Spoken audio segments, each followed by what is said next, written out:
Ved Hudson Bay i det nordlige Canadas Arktis oplever isbjørnene klimaforandringer ske lige for næsen af dem. Klimaforandringen gør, at isen smelter, som medfører mindre tid, hvor isbjørnene kan jage sæler på isen. Det er kun i den del af verden, at de store hvide bjørne går i land. I andre områder bliver isbjørnene på den resterende is og isbjerge hele året.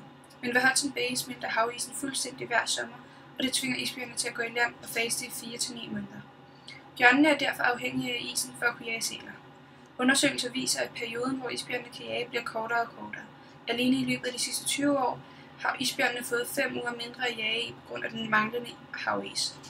De ændrede leveforhold resulterer i, at de voksne bjørne vender tilbage til kysten i dårligere tilstand, og det betyder, at hunnerne føder færre unger, og siden hunnerne ikke får så meget at spise, bliver ungerne også mindre.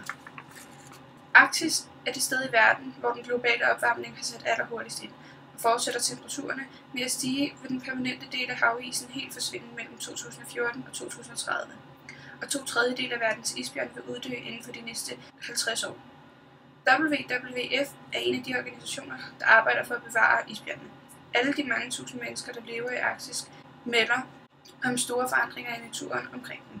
Og sæler, hvalrosser og isbjørne, der er afhængige af isen, trækker nordpå, og andre dyr kommer op fra syd og breder sig. Det er svært at spå om isbjørnenes fremtid.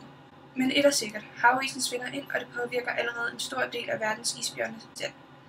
Derfor er det vigtigt at tage klimaforandringer alvorligt, siger Anne-Marie Bjerg.